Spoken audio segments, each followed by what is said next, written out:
स्वागत है आप सभी का आपके अपने YouTube चैनल पर जितेंद्र फिजिक्स क्लासेस। आज मैं आप लोगों से एक स्पेशल टॉपिक पर बात करने के लिए आया हूं आपके सामने आपके अपने चैनल पर। और जैसा कि आपने कैप्शन देखा होगा, थंबनेल को देखा होगा, उससे आपको पता चल गया होगा कि हम लोग किस टॉपिक पर बात करेंगे। आपने 12th का जो एग्ज़ाम लिखा है, क्या उसमें आपके नंबर कम आए हैं? आप अपने नंबर से सेटिस्फाइड नहीं हो? आपने सोचा था मैथ्स में मेरे 90 प्लस मार्क्स आएंगे, पर आपको जब आपका मार्कशीट मिला, जब रिजल्ट आया, तो उसमें ओनली 35 या 40 नंबर मिले। तो ऐसे बहुत सारे सवाल स्टूडेंट्स मुझसे कुछ दिनों से कर रहे थे, जिसके लिए मैंने सोचा कि एक वीडियो ही क्यों ना बना दूं और आपके सारे क्वेश्चंस का आंसर सिर्फ एक जगह आपके सामने मैं रख सकूं। इसी बात को ध्यान में रखते हुए ये मैंने आज का वीडियो आपके लिए तैयार किया है। क्लास 12th के वैसे स्टूडेंट्स जो इस साल 2020 में फाइनल एग्ज़ाम दे चुके हैं। जैसा आप सभी जानते हैं कि रिजल्ट आए हुए एक हफ्ता बीत चुका है।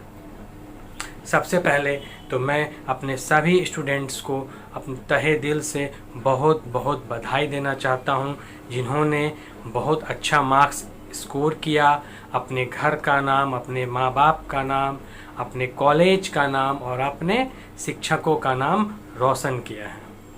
उनको बहुत ज़्यादा बधाई, बहुत ज़्यादा धन्यवाद। अब जैसा कि हर सिक्के के दो पहलू होते हैं, एक अच्छा एक खराब, तो हमने अच्छी बातें तो कर ली, आप लोगों ने सुन लिया कि रिजल्ट कैसा हुआ। अब कुछ बच्चे ऐसे हैं जो उतना मेहनत नहीं कर सके, उस हिसाब से अपने एग्जामिनेशन में अपना परफॉर्मेंस नहीं दे सके। शायद उनकी कोई मजबूरी रही होगी, ये अलग बात है, और उनका रिजल्ट किसी कारण से ख़राब हो गया। तो आज हम लोग उन्हीं बच्चों के बारे में विशेष रूप से बात करेंगे कि अब जब रिजल्ट आ चुका है, कुछ कहीं गड़बड़ हो गई, कहीं कोई गलती हो गई, तो उसको कैसे सुधारा जाए।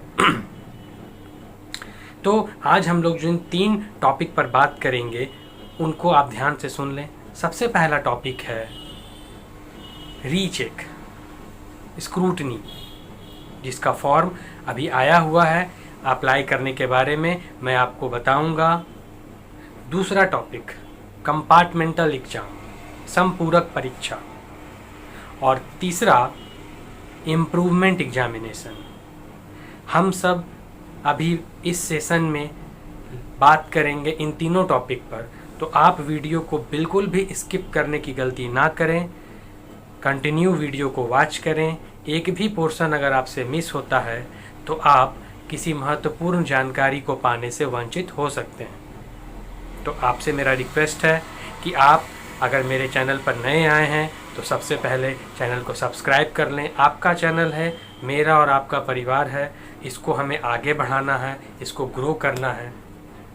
और अपने फ्रेंड्स के साथ, अपने दोस्तों के साथ इसको ज़रूर शेयर करें, क्योंकि बहुत ही ज़्यादा नॉलेजफुल वीडियो ये होने वाला है।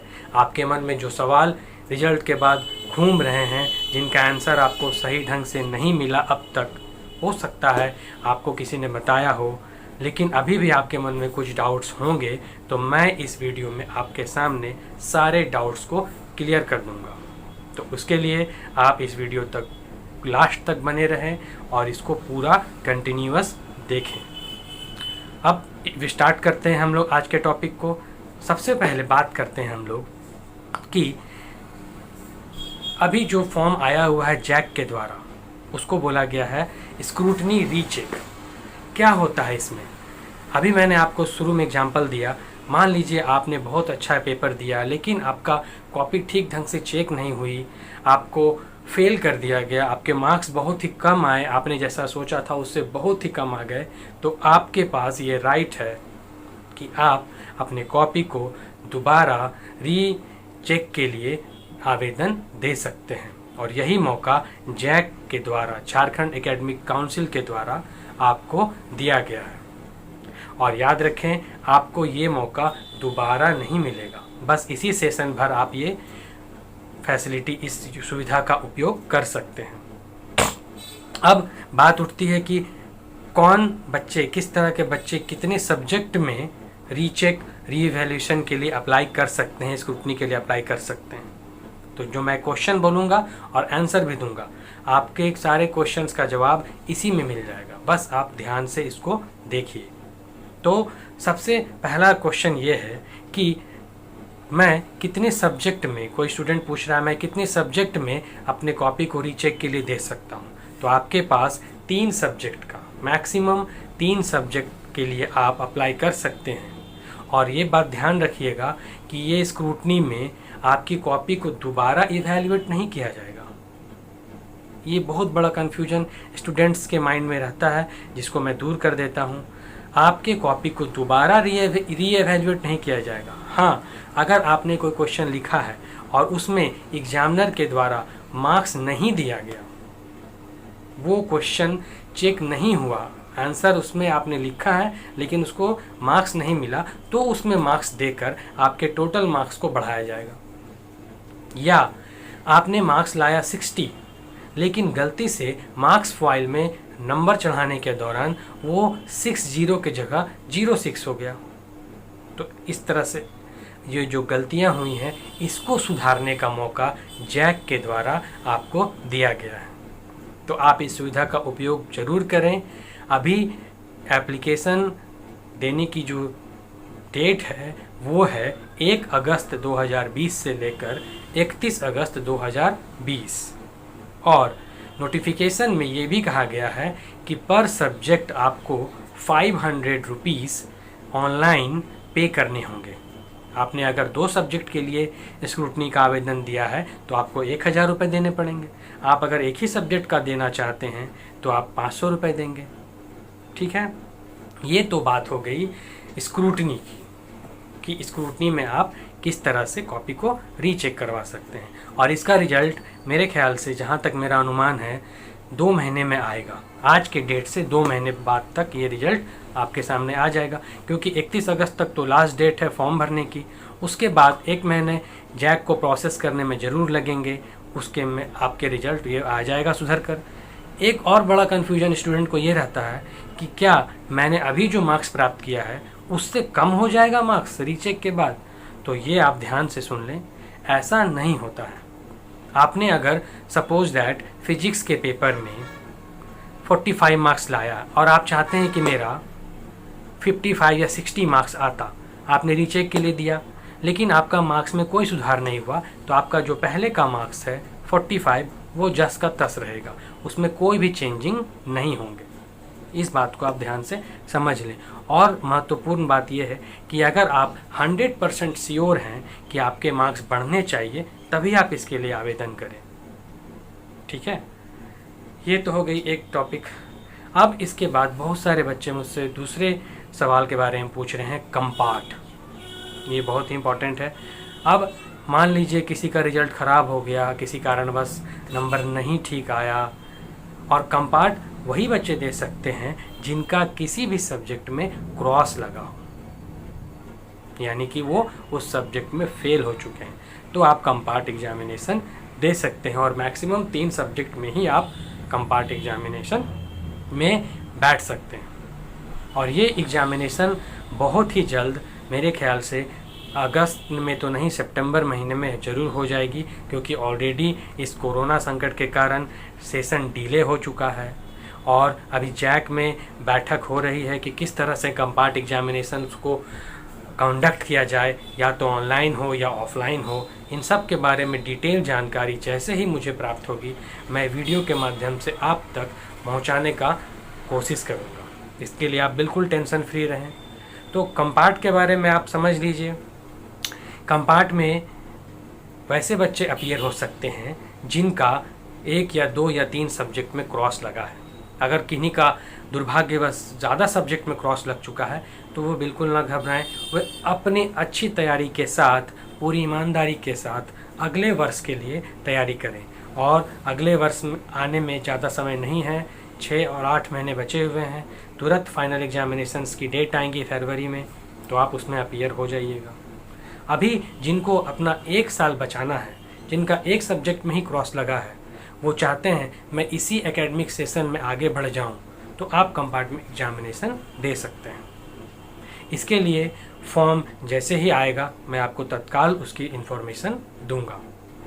ये फॉर्म आप कॉलेज से, अपने संबंधित कॉलेज से, जहाँ पर आप पढ़ के पास हुए हैं, जहाँ से आपने 2 साल पढ़ाई की है, वहाँ पर आपको अप्लाई करना होगा। हो सकता है अप्लाई करने का तरीका ऑनलाइन हो। इसके लिए आगे जैसा इन्फॉर्मेशन होगा मैं आपको उसके बारे में बताऊंगा। अब कंपार्ट वाले एग्जामिनेशंस में मैंने बहुत सारा नोट्स तैयार करके रखा है, किस तरह के क्वेश्चंस बच्चे पूछते हैं वो मैं आपसे शेयर करता हूँ। कुछ बच्चे पूछते हैं सर कंपार्ट देने से हमारे सर्टिफिकेट में आगे फ्यूचर में बहुत दिक्कत होगी, कुछ परेशानी हो सकती है। तो उनके लिए मैं बता दूं, कंपार्ट एग्ज़ाम देने से फ्यूचर में कहीं भी कोई भी जॉब आप करें, किसी भी सेक्टर में जाएं, उस मार्कशीट की उतनी ही वैल्यू होती है जितनी की एनुअल एग्जामिनेशन की होती है। ठीक है, तो बस मार्कशीट में जो सब्जेक्ट आप एग्ज़ाम दे रहे हैं कंपार्ट में, उसके बगल में सी एक छोटा सा लिखा रहेगा और बाकी हूबहू वही मार्कशीट रहेगा जो आपको एनुअल एग्ज़ाम में मिला है। अब कंपार्ट एग्जामिनेशन में आपने तैयारी तो पहले की है, बस आपको थोड़ा और मेहनत करना है, अपने आपके जो सिलेबस है उसको रिवीजन करना है और एग्जामिनेशन देना है। मेरा विश्वास कीजिए, कंपार्ट एग्जामिनेशंस में क्वेश्चंस का लेवल जो होता है वो आसान रहता है। आप अपने ऊपर भरोसा कीजिए, विश्वास रखिए, मैं आपके साथ खड़ा हूँ। आपको जो भी समस्या हो फिजिक्स सब्जेक्ट में, बाकी सब्जेक्ट में, वो आप मुझसे पूछ सकते हैं। मैं बहुत ही जल्द आपके लिए लाइव क्लासेस लेकर आने वाला हूँ। बस इसके लिए मुझे आपका सपोर्ट चाहिए। आप इस चैनल को, जितेंद्र फिजिक्स क्लासेस आपका चैनल है, इसको आप आगे बढ़ाइए, अपने दोस्तों के साथ शेयर कीजिए, सब्सक्राइब करवाइए। यही आपसे मेरा रिक्वेस्ट है और यही आपका सपोर्ट मुझे आगे और वीडियो बनाने में बहुत मदद करेगा। अब कंपार्ट एग्जामिनेशंस में वो बच्चे जिनका वो जो पूरी तरह से सब सब्जेक्ट में पास हैं वो नहीं दे सकते हैं। इस बात को ध्यान दीजिए, जो बच्चे फेल हो गए हैं, जिनका क्रॉस लग चुका है, वही कंपार्ट दे सकते हैं। अब एक और क्वेश्चन मेरे पास आया कि सर कंपार्ट एग्जामिनेशन देने से क्या मेरा इस साल फर्दर ग्रेजुएशन में एडमिशन हो सकेगा या नहीं हो सकेगा। तो उसके लिए भी मैं आपको बता दूं कि अभी पहले जो बच्चे एनुअल एग्जामिनेशन में पूरी तरह पास हो चुके हैं, जिनका डिवीज़न आ चुका है, वो अप्लाई करेंगे। यूनिवर्सिटीज़ उनके लिए फॉर्म निकालेंगी, उनका एडमिशन होगा। लेकिन जब कंपार्ट एग्ज़ाम हो जाएगा, उसका रिजल्ट आ जाएगा, तो फिर जितनी भी यूनिवर्सिटीज़ हैं वो अक्सर हर साल दोबारा री एडमिशन का फॉर्म निकालती हैं उन बच्चों के लिए जो कंपार्ट एग्जामिनेशंस में देकर अपने मार्क्स को सुधारे हैं, अपने रिजल्ट को सही किए हैं। तो आप बिल्कुल मत घबराइए, आप उन बच्चों से कभी पीछे नहीं होंगे। आपका भी वही सेशन होगा जो उनका होगा। इसीलिए आप बेहिचक कंपार्ट एग्जामिनेशंस की तैयारी कीजिए और अपना जो बहुमूल्य 1 वर्ष का समय है आप बचा सकते हैं। ठीक है, ये कंपार्ट एग्जामिनेशंस के बारे में सारी बात हो गई। अब हम लोग तीसरे टॉपिक की ओर बढ़ते हैं, इम्प्रूवमेंट एग्जामिनेशन, सुधार परीक्षा। ये इम्प्रूवमेंट एग्जामिनेशन, जैसे आपने 2020 में अपना एनुअल एग्ज़ाम लिखा, तो आप इसके लगातार दूसरे साल 2021 में इम्प्रूवमेंट एग्ज़ाम में अपीयर हो सकते हैं। अब ये इम्प्रूवमेंट एग्ज़ाम क्या है? तो इम्प्रूवमेंट एग्ज़ाम आपको जैक के द्वारा दिया गया एक ऐसा सुनहरा मौका है जिसके ज़रिए आप अपने डिवीज़न को, अपने परसेंटेज को और बेटर कर सकते हैं, उनको और सुधार सकते हैं। और एक बात आप ध्यान से सुन लीजिए, ये इम्प्रूवमेंट एग्ज़ाम जो आप देंगे, इसको देने का आपके पास सिर्फ़ और सिर्फ एक ही मौका होगा। मेरे कहने का मतलब ये है कि अगर आप 2020 में एग्ज़ाम दिए हैं फाइनल, तो आप 2021 में इम्प्रूवमेंट एग्ज़ाम दे सकते हो। लेकिन अगर आप चाहोगे कि आप फिर से 2022 में दोबारा इम्प्रूवमेंट एग्ज़ाम दें, तो ये पॉसिबल नहीं है। इसीलिए आपसे मेरा रिक्वेस्ट है कि अगर आपने मन बना लिया है कि मैं इम्प्रूवमेंट एग्ज़ाम दूंगा, बहुत अच्छी बात है। आप इधर अपना ग्रेजुएशन में सेशन को कंटिन्यू रखिए, अपना एडमिशन ले लीजिए जहां आप चाहते हैं, और आप नेक्स्ट ईयर के इम्प्रूवमेंट एग्जामिनेशन के लिए भी अपनी तैयारी को कंटिन्यू कीजिए। मैं आपके साथ हूं। तैयारी के हर एक बिंदु पर आप मुझसे मदद ले सकते हैं। किस तरह से पढ़ना चाहिए, क्या सिलेबस होने वाला है। एक बहुत महत्वपूर्ण नोटिस मैं आपको देता हूं, आपने सुना भी होगा, कई बार आपने देखा होगा न्यूज़पेपर्स में कि अब जो नेक्स्ट ईयर एग्जामिनेशन होंगे उसमें 40%, सुनिए ध्यान से, 40% सिलेबस कम हो चुका है। तो ये बहुत बड़ी खुशखबरी है और ये बहुत ही गोल्डन अपॉर्चुनिटी है नेक्स्ट ईयर के विद्यार्थियों के लिए जो अभी 11th में है, 12th में गए हैं और जिनका दुर्भाग्यवश इस साल रिजल्ट ख़राब हो गया है, वो अपना रिजल्ट को सुधार सकते हैं, क्योंकि आपको 40% सिलेबस हटा दिया गया है। आपको मात्र आधे सिलेबस में ही एग्जामिनेशन देना है, और वो एग्जामिनेशन में आप किस तरह से टॉपर तक पहुंचेंगे, मेरिट लिस्ट में आपका नाम कैसे आएगा, उन सब के बारे में मैं आपको डिटेल में जानकारी दूंगा। आप मेरे चैनल पर बने रहिए। मैं इस तरह के वीडियोस अब कंटिन्यूअस आपके सामने लेकर आऊँगा।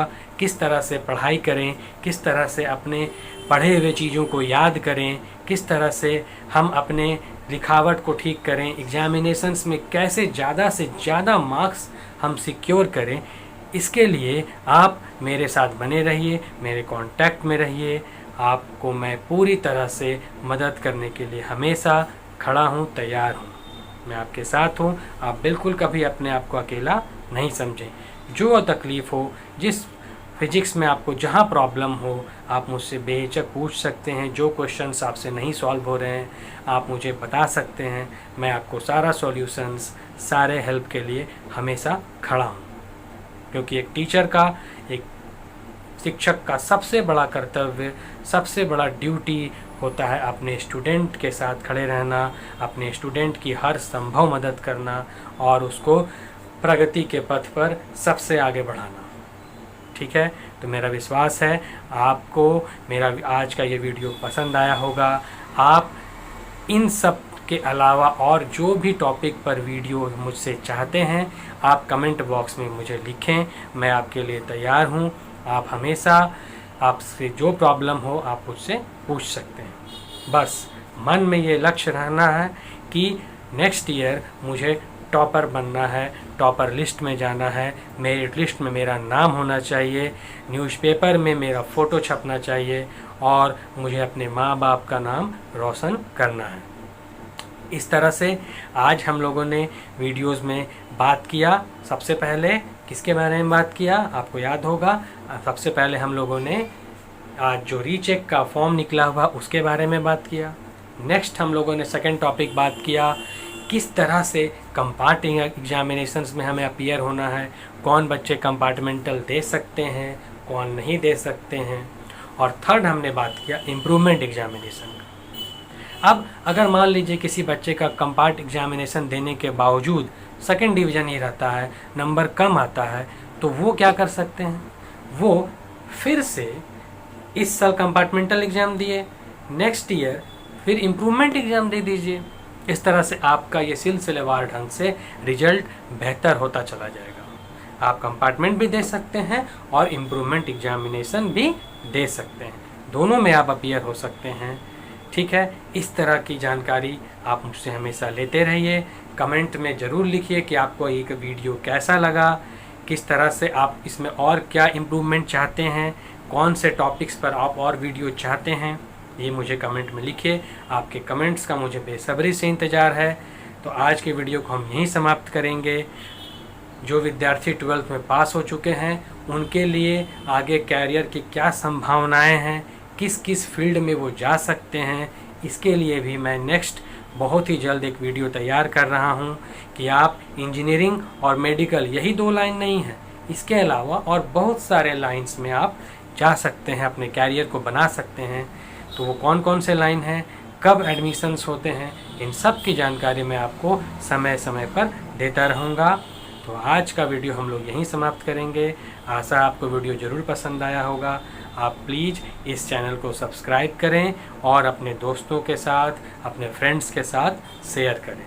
जय हिंद, जय भारत।